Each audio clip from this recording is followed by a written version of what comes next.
শুরু করা যাক।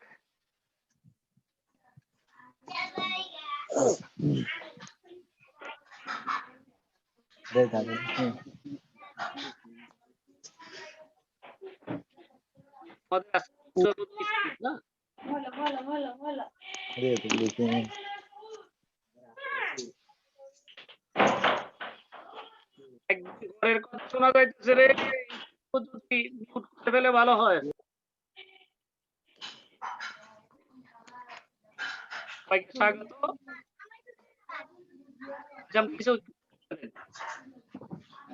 স্যার সবাই একটু মিউট করতে বলেন, ওদের জন্য কিছু বোঝা যায় না।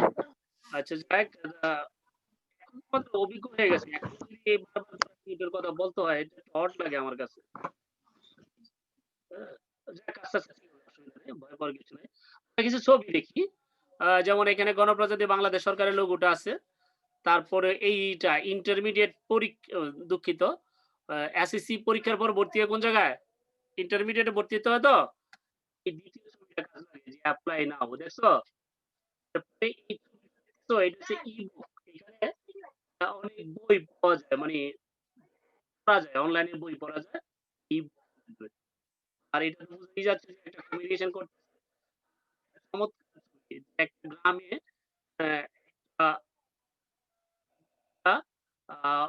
যত সম্ভব বিদেশে কারোর সাথে কথা বলতেছে স্কাইপিতে, কানে হেডফোন দেখা যায়, এতে বোঝা যাচ্ছে, ঠিক না? এই ছবিটা বোধহয় তোমরা এমনি চিনতে পারছো, এটা ফেসবুকের ছবি, হয়তো কেউ ফেসবুক চালাচ্ছে। আরেকটা ছবি দেখছি আমরা, এখানে বিকাশ করুন। এগুলো আমাদের একটা নিত্য নৈমিত্তিক, আমরা কিন্তু এই সব সাথে পরিচিত।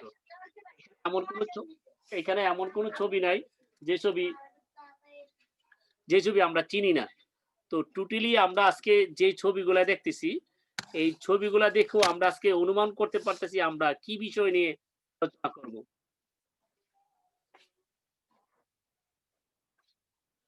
আলোচনা করব ই সার্ভিস ও বাংলাদেশ। এটা পাঠ্যপুস্তকের ৮ নম্বর পৃষ্ঠা। ই সার্ভিস ও বাংলাদেশ। বাংলাদেশের আমি যেটা বলবো যে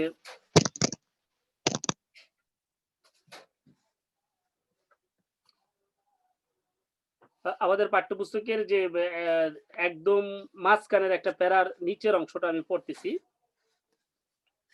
আমি নিজে দেখে বলতেছি। ইলেকট্রনিক পদ্ধতিতে সেবা প্রদানের ব্যাপারটি ই সার্ভিস বা ই সেবা হিসাবে চিহ্নিত করা হয়। আমি আবারও বলছি, ইলেকট্রনিক পদ্ধতিতে সেবা প্রদানের ব্যাপারটি ই সার্ভিস বা ই সেবা হিসেবে চিহ্নিত করা হয়।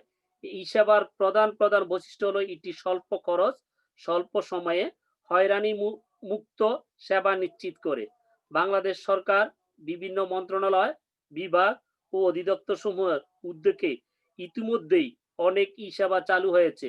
এর মধ্যে উল্লেখযোগ্য হলো পাঠ্যপুস্তকের ডিজিটাল সংস্করণ, ই পুর্চি, ই পর্চা, ই টিকেট, টেলিমেডিসিন, অনলাইন আয়কর হিসাব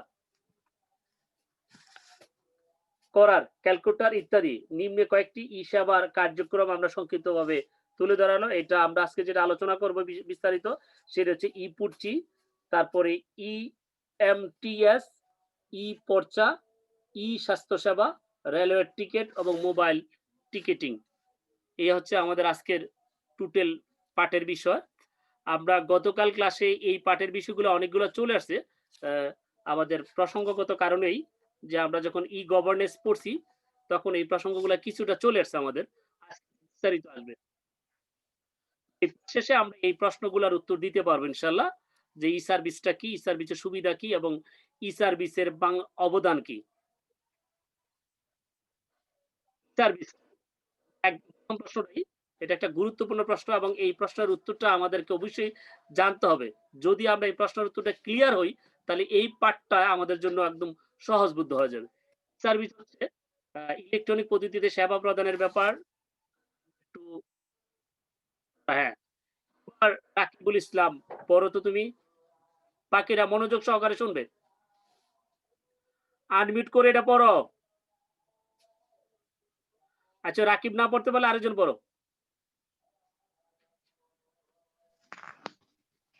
ইলেকট্রনিক পদ্ধতিতে সেবা প্রদানের ব্যাপারটি হচ্ছে ই সার্ভিস বা ই সেবা হিসেবে পরিচিত। হ্যাঁ ঠিক আছে, বলুক না, অসুবিধা কি, ডিস্টার্ব দিবে না, হ্যাঁ বলো। সেবা গ্রহীতা নিজ বাড়িতে বসে মোবাইল ফোন ও কম্পিউটার ইন্টারনেটের মাধ্যমে এসব সেবা গ্রহণ করতে পারেন। গুড, ধন্যবাদ জানাতকে। ইলেকট্রনিক পদ্ধতিতে সেবা প্রদানের ব্যাপারটি হচ্ছে ই সার্ভিস বা ই সেবা পরিচিত। সে সেবা গ্রহীতা নিজ বাড়িতে বসেই মোবাইল ফোন বা কম্পিউটারে ইন্টারনেটের মাধ্যমে এই সেবা গ্রহণ করতে পারে। আচ্ছা, আমি একটা কিছুদিনের আগের কাহিনী বলি।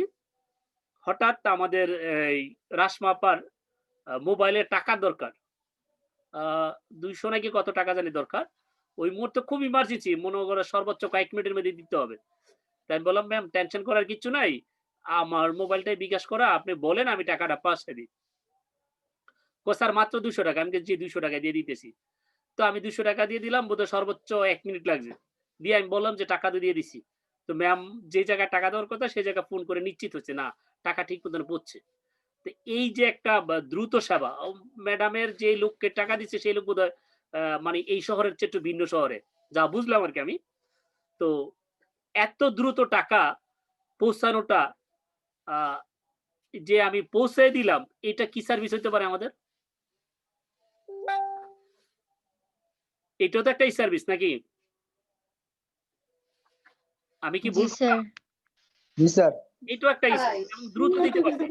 ম্যাম কিন্তু খুব আশ্চর্য হয়ে গেছে। পরে ম্যাম আমারে টাকা দিল। আ কয়, "স্যার আর বেশি টাকা লাগবে না?" আমি কই, "না, বেশি টাকা লাগবে না। যা টাকা খরচ হয়েছে তাই যথেষ্ট।" এ হচ্ছে আমাদের ই-সার্ভিস এবং আমাদের জীবনযাত্রাটাকে অনেক সহজ করে দিচ্ছে। এবং আমি যেটা বলছিলাম যে, গ্রহীতা নিজ বাড়িতে বসেই মোবাইল ফোনে বা কম্পিউটার ইন্টারনেটের মাধ্যমে সেবা গ্রহণ করতে পারে। ম্যাম কিন্তু কোথাও যাইতে হয় নাই। ম্যাম কিন্তু ওই যে বাতাকান্দি বাজারেও যাইতে হয় নাই স্কুল ছাইড়া। এমনকি বা অন্য কোনো দোকানেও যাইতে হয় নাই, কোনো ব্যাংকেও যাইতে হয় নাই। টাকাটা আমি অন দ্যা স্পটে ১ মিনিটের মধ্যে ট্রান্সফার করে দিয়ে দিলাম। ১ মিনিট লাগছে সর্বোচ্চ। তো এই যে সেবাটা কি বলছে? নিজ জায়গায় বসেই পাইছে। কথাটার সাথে মিলছে আমার উদাহরণটা? জি স্যার। জি স্যার। আমরা বিকাশ এবং এম ক্যাশ এই সম্পর্কে জানি। মাই গোয়া সোফা দি করে। এই তোর কিছু আগে কথা বলা, কান দিস লিগা। অন্যরা কত মানে কান দিস না। কথা বলার দরকার নেই। একজন হয়তো ভুলে বলে ফেলছে। এটাকে বারবার করে অন্যরা আবার সমালোচনা করাটা ঠিক হবে না। আস্তে, আস্তে ঠিক হয়ে যাবে। বিকাশ এটা একটা সার্ভিস, এম ক্যাশ এটাও একটা সার্ভিস। বিকাশ হচ্ছে ব্র্যাক ব্যাংকের একটা সার্ভিস, এম ক্যাশ হচ্ছে আমাদের ইসলামী ব্যাংকের একটা সার্ভিস। এরা অনলাইন ব্যাংকিং করে এবং সেটা মোবাইলের মাধ্যমে। ই সার্ভিসের মূল বৈশিষ্ট্য কি? আমরা যেই প্রশ্নের উত্তর পাচ্ছি, আমরা নিচে পারি না যে উত্তরটা দিতে পারবো। ই সার্ভিসের মূল বৈশিষ্ট্য স্বল্প খরচ, স্বল্প সময় এবং হয়রানি মুক্ত। কোনো হয়রানি হইতে হবে না। খুব দ্রুত করাতে পারি। বাংলাদেশে বিদ্যমান ই সার্ভিস আগে বলতাম এর পড়া, ই-বুক, ই-পর্চা, আ ইএমটিএস, ই-টিকেটিং, ই-স্বাস্থ্য সেবা। ধরে নিলাম পাঠ্যপুস্তকের ই-বুক। বাংলাদেশ সরকার কিন্তু ই-বুকের জন্য ভবিষ্যতে চেষ্টা চলতেছে যে সবার বইয়ে ই-বুকে দেওয়ার চিন্তা ভাবনা আছে। বাংলাদেশ সরকারের বিভিন্ন মন্ত্রণালয়, বিভাগ, অধিদপ্তর সমূহের উদ্যোগে ইতিমধ্যেই ই-সেবা চালু রয়েছে। এর মধ্যে উল্লেখযোগ্য হলো পাঠ্যপুস্তকের ডিজিটাল সংস্করণ। তোমাদের বইগুলা সবগুলা কিন্তু ইলেকট্রনিক ভাবে আছে, তার মানে ডিজিটাল ভাবে আছে। তোমরা যেকোনো বই ইচ্ছা করলে অনলাইন থেকে ডাউনলোড করেও নিজে বই পেস্ট করে বই বানাইতে পারবে। আবার ইচ্ছা করলে ফটোকপি করেও বা প্রিন্ট করেও তোমার বইয়ের মতো কাজ চালিয়ে যেতে পারবে। অথবা বিশেষ কোনো পৃষ্ঠার দরকার লাগলেও প্রিন্ট করতে পারবা।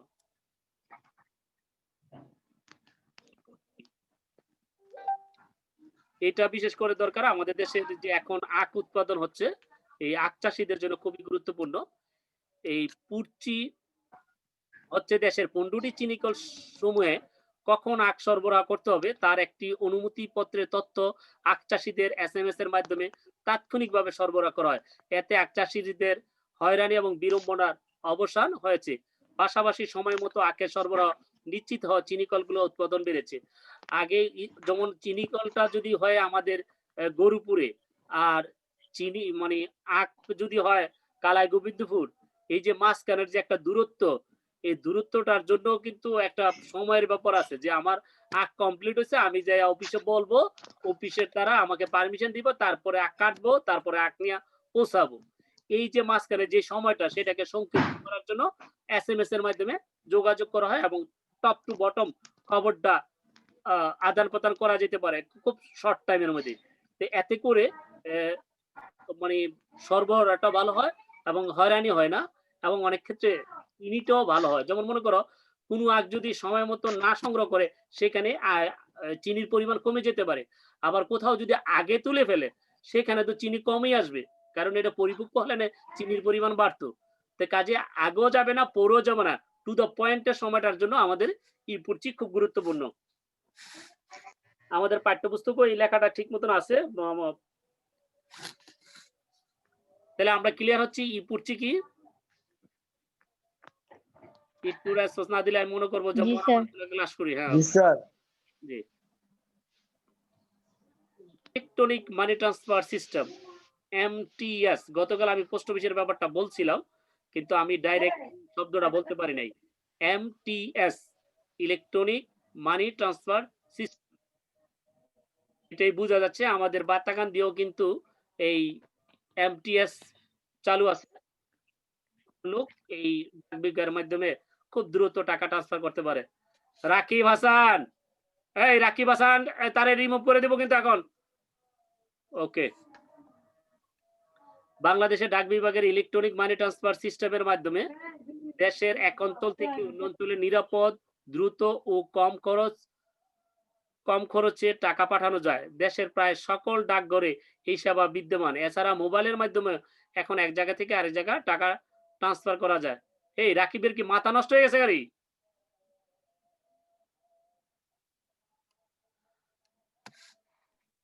স্যার কিক মেরে দেন বা রিমুভ মেরে দেন।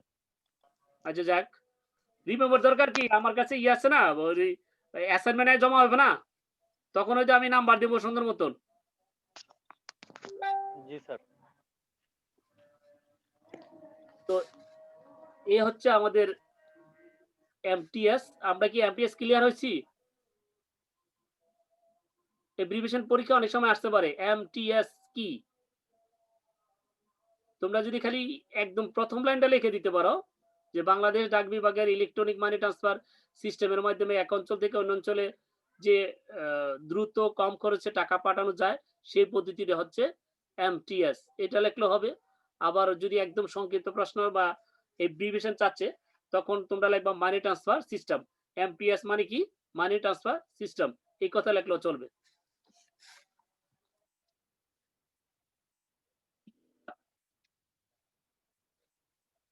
বর্তমানে দেশের সকল জমির রেকর্ড অনুলিপি অনলাইনে সংগ্রহ করা যায়, এটি বলা হয় ই-পর্চা।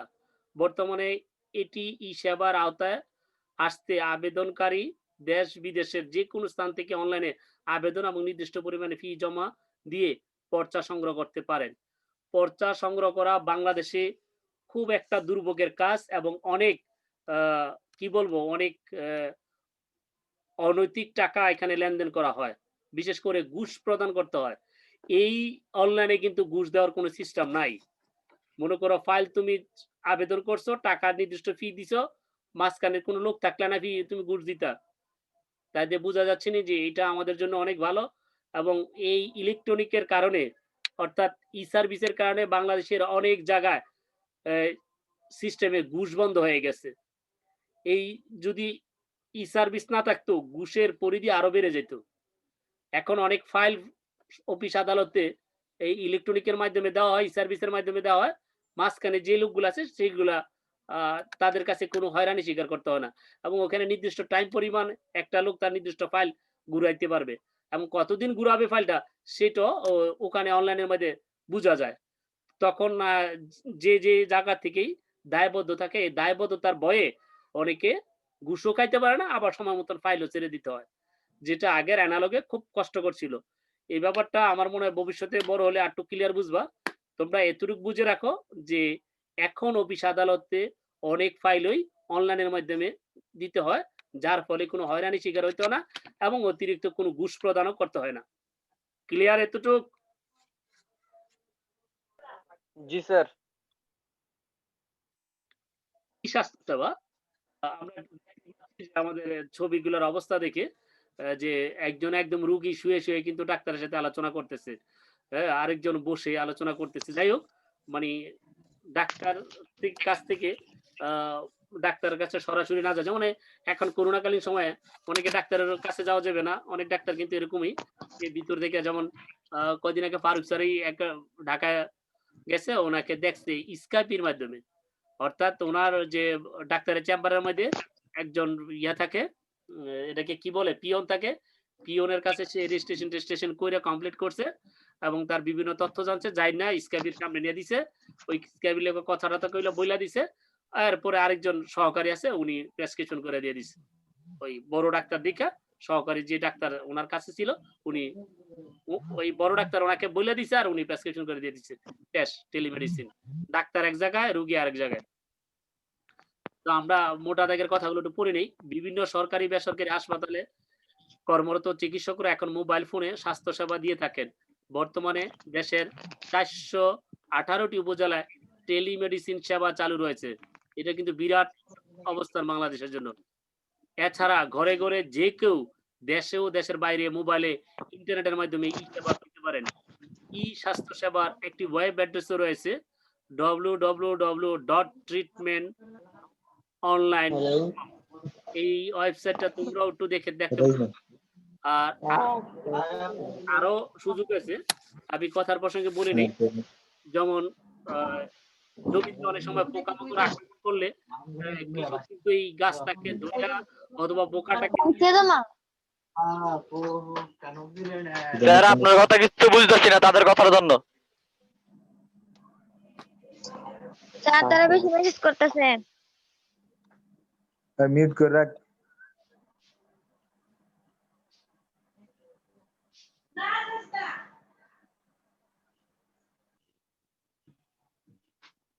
তো এখন আর আনমিউট হবে না আমি বলে দিলাম।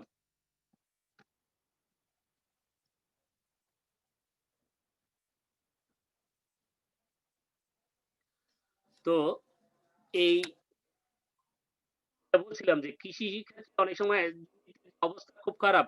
তো জমিতে ওরা এই জমির হয়তো কোনো অংশ অথবা ফল অথবা গাছ অথবা পোকামাকড় যেটি আক্রমণ হয় সেটা নিয়ে কৃষি অফিসে যাইতে হয় এবং কৃষি অফিসে দেখাইয়া তারপরে চিকিৎসা বা প্রেসক্রিপশন অনুসারে ওষুধ দিতে হয়। কিন্তু এটা এখন এত আধুনিক হয়ে গেছে যে জমির ভিতরে যাইয়া ওখানে মোবাইলে ছবি তুলে অথবা ভিডিও কল দিয়ে বিভিন্ন দেখাই দিয়ে কৃষি অফিসারের কাছে বইলা দিলি সারে যে স্যার আমার জমির এই অবস্থা, এই পোকা আক্রমণ করছে, এটার লক্ষণ এরকম, এটার এই অবস্থা ছিল, বর্তমানে এই অবস্থা হয়েছে, বিস্তারিত ব্যাখ্যা দিলে বাস ওখান থেকে কৃষি অফিসার বলে দিতেছে স্যার আপনার জমিতে এই সমস্যা আপনি এই ওষুধ ব্যবহার করেন অথবা এই কীটনাশকটা ব্যবহার করেন অথবা এই মেডিসিনটা ব্যবহার করেন। এটা দিয়ে দিতেছে। এটাও একটা টেলিমেডিসিন। যদিও এই মেডিসিনটা কৃষির কিন্তু এটাও একটা টেলিমেডিসিন।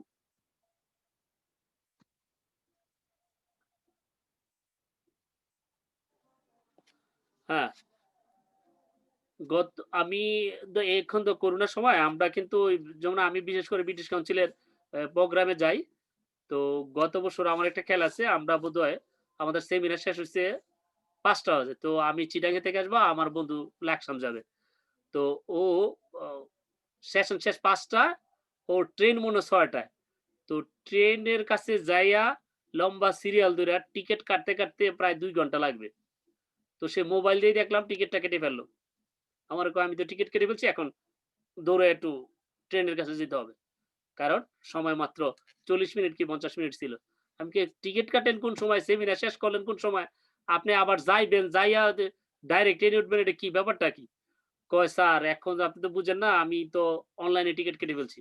"টাকা দিলেন কেমনে?" কয়, "বিকাশ অথবা ওই যে টেলিটক সিম দিয়ে নাকি কিভাবে টাকা দেয়।" দিয়ে দিছে, টাকাও দিয়ে দিছে। টিকেটও ওখানে যাইয়া খালি জাস্ট ওই রেলওয়ের কর্তৃপক্ষ দেখালে একটা প্রিন্ট কপি দেয়। হ্যাঁ? বাস উনি অন দ্যা স্পটে অর্থাৎ কাজ শেষ সরাসরি ট্রেনে চলে গেছে। এই যে তার মোবাইলের যে টিকেট কাটার যে সিস্টেমটা এটাও কিন্তু আমাদের একটা ইলেকট্রিক ই-সার্ভিসের একটা অন্যতম উদাহরণ এবং এটা বাংলাদেশে একদম এখন একটা পরিচিত হয়ে গেছে এই পদ্ধতিটা। বাংলাদেশ রেলওয়ের কয়েকটি আন্তনগর ট্রেনের টিকেট এখন মোবাইল ফোনেও কাটা যায়। আবার অনলাইনেও টিকেট কাটার ব্যবস্থা রয়েছে। ফলে সুবিধামতো সময়ে ঘরে বসে নির্দিষ্ট গন্তব্যের টিকিট কাটা সম্ভব। বর্তমানে বাস ও বিমানের টিকিট এই ব্যবস্থায় এসেছে।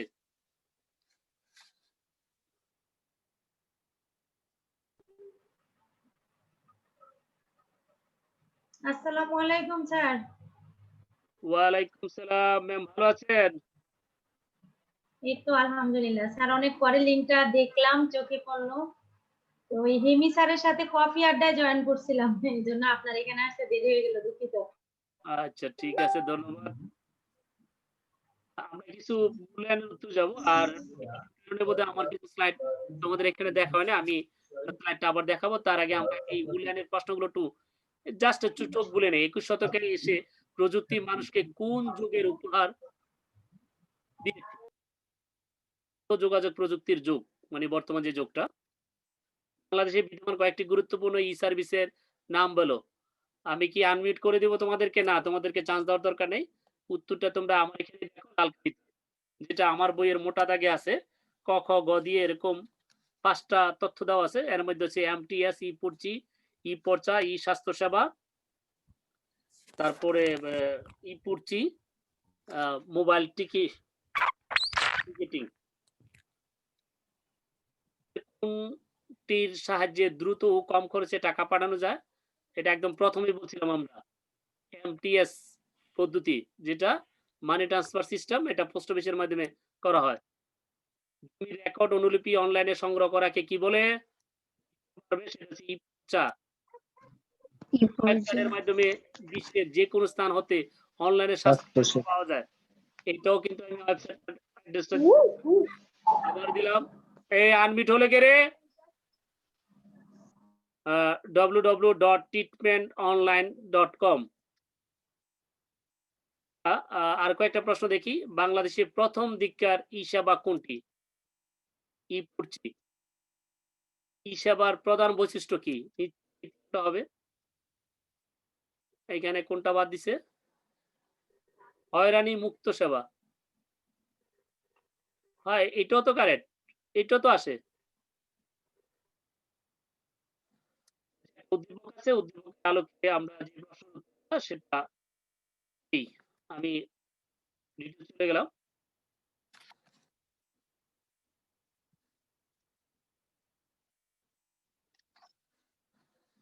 আমরা যে কাজটা দিব সেটা হচ্ছে ই সার্ভিস কি? বাংলাদেশের বিদ্যমান কয়েকটি ই সার্ভিসের উল্লেখযোগ্য ই সার্ভিস সমূহের সুবিধা বর্ণনা করো। এ হচ্ছে আমাদের বাড়ির কাজ। আমরা অবশ্যই এটা গ্রুপে জমা দিব, এই বাড়ির কাজটা। গ্রুপে মানে তোমাদের অ্যাসাইনমেন্ট। সরকার বার্ষিক পরীক্ষা বাদ দিয়েছে কিন্তু অটো পাস দেয় নাই। এই কাজগুলো করতে হবে এবং নিয়মিত অ্যাসাইনমেন্ট জমা দিতে হবে। 1 মাস ব্যাপী আমরা অ্যাসাইনমেন্টের কাজ করব। এই স্লাইডটা মনে হয় দেখো নাই তোমরা, নাকি? এই স্লাইডটা, হ্যাঁ এটা দেখা হয়েছে। আমার এই পার্টের ই সার্ভিস ও বাংলাদেশের আজকের মতোই অবস্থান। এখন সবাই আনমিট হয়ে করতে পারো। আর আমাদের এখানে একজন আমাদের জুবেদা ম্যাম, উনি মজিদপুর উচ্চ বিদ্যালয়ের সিনিয়র শিক্ষক। ম্যাম, ম্যামকে তোমরা স্বাগত জানাও এবং ম্যাম নিজে তোমাদের কাছে কিছু কথা বলবে। তোমাদের পক্ষ থেকে ম্যামকে স্বাগতম জানাও। কেউ আনমিট হয়ে যাও, সমস্যা নেই। আসসালামু আলাইকুম ম্যাম।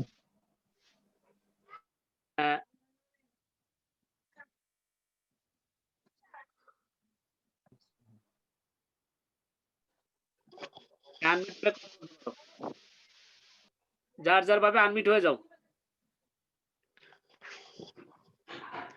ম্যাম আসসালামু আলাইকুম। আসসালামু আলাইকুম ম্যাম। কেমন আছো তোমরা সবাই? আলহামদুলিল্লাহ ম্যাম, ভালো আপনি কেমন আছেন? আমরা ভালো আছি, আপনি কেমন আছেন? আলহামদুলিল্লাহ, আমিও ভালো আছি। কেমন লাগছে তোমাদের জুম ক্লাস? জি ম্যাম, খুব ভালো লাগছে। ভালো লাগছে। ম্যাম আপনাকে পার্টিসিপেন্ট 11 জন। স্যারকে আমি আর অনেক স্যার ধন্যবাদ, বাদে স্যার তো 9 আমাদের জন জন্য আছে। কষ্ট করে অনেক ক্লাস করতেছে।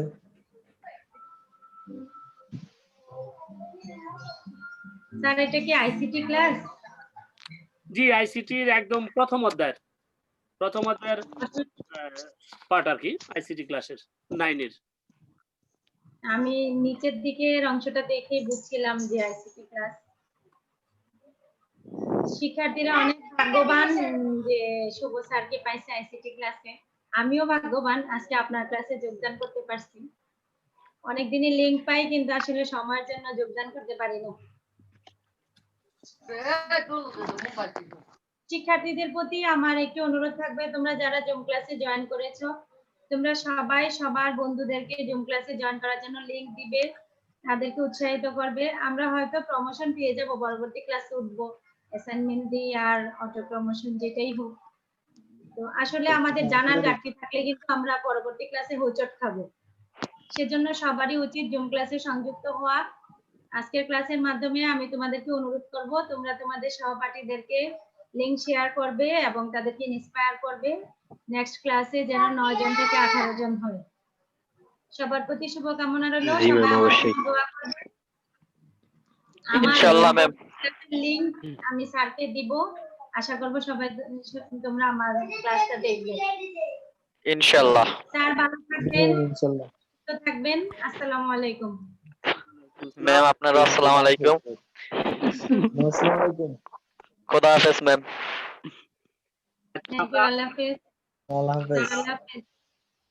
আগামী ক্লাসে অর্থাৎ প্রথম অধ্যায়ের যে টপিকসটা বাদ আছে আমাদের, সেই ক্লাস এক ক্লাসে শেষ করে দিব। আগামীকাল আমাদের 9, 10, 11 পৃষ্ঠা, 12, 13 অর্থাৎ 5 পৃষ্ঠা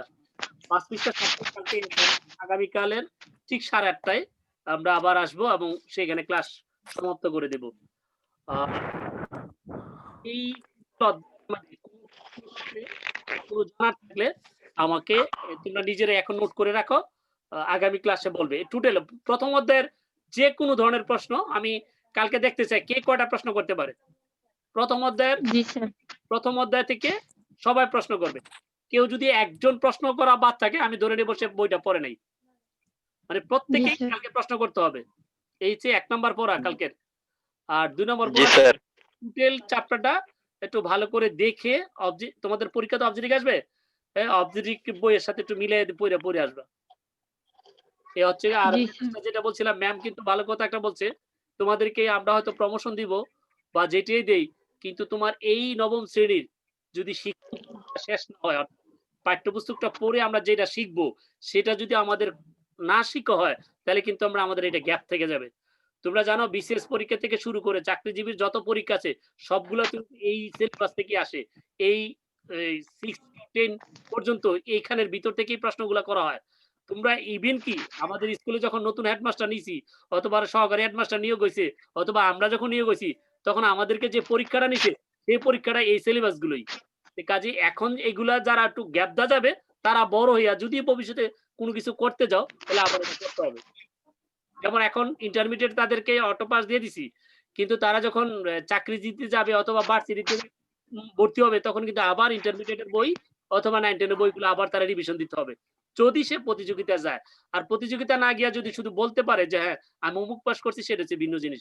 তোমরা এরকম কেউ যদি বিদেশ যাওয়ার চিন্তা ভাবনা করো যে আমি শুধু এসএসসি পাস করছি এই কথাটা বলতে পারলে যথেষ্ট, তাহলে তোমাদের জন্য এতটা গুরুত্বপূর্ণ হবে না। কিন্তু তুমি যদি ভিতরে কিছুটা শিখো, মানে আমি অল্প একটু শিখবো কিন্তু এটা আমি ভালোভাবে শিখবো অথবা আমার ভবিষ্যতে কোনো না কোনো সময় কাজে লাগতে পারে, কখন কোন সময় কোন কাজে লাগে সেটা বলতে পারবো না। শিক্ষা হচ্ছে এমন একটা জিনিস, আর শিক্ষা হচ্ছে জীবনব্যাপী শিক্ষা। তুমি কিন্তু সারা জীবন শিখতে পারবে এবং এটা সারা জীবনই মানুষ শিখে। তো এই পাঠ্যপুস্তকের যে শিক্ষণ বনগুলো আছে সেটা যেন আমরা আমাদের কভার হয়, মানে আমরা যেন কমপ্লিটলি শেষ করতে পারি। আমাদের স্কুলে ক্লাসও নাই, এই বলে কিন্তু আমাদের পার হয়ে যাব না।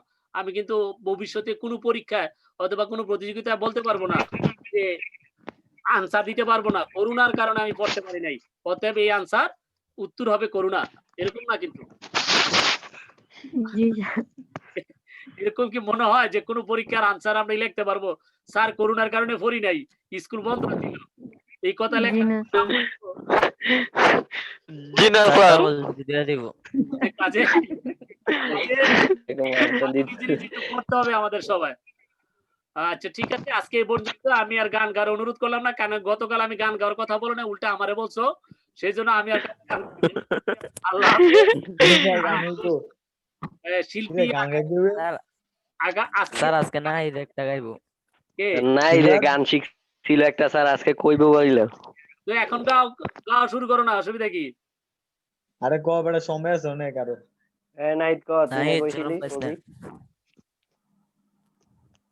আরে ক সারে ওটা শুনবো দোস্ত তোরা ভাইরাল করে দিতেছি ক। আরে ক সমস্যা নেই তোরা খুব গানের সুন্দর ভিডিও গান চালা। স্যার। আরে ইয়া। তে কি আছে না গেছে?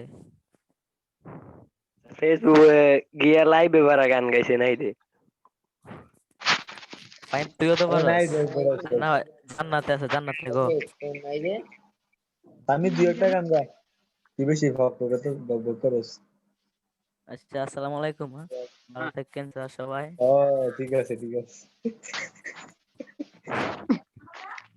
স্যার গান গাইবে দেখে চলে গান গাইতে গেলে গাছ গা স্যার একটা গান বলে গেছে, দেন। দেখছেন?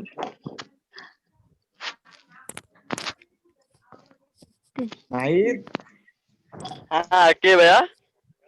গান ভাই একটা আল্লাহ কি কয়, স্যার নেন পয়সা দিছে। আরে স্যারে বলছে স্যারে ডন বগইছে। স্যারে অনুমতি দিছে রিকোয়েস্ট করছে গান নাই। টাইম খান মা গাত্রি গা গা ভাই request করছে।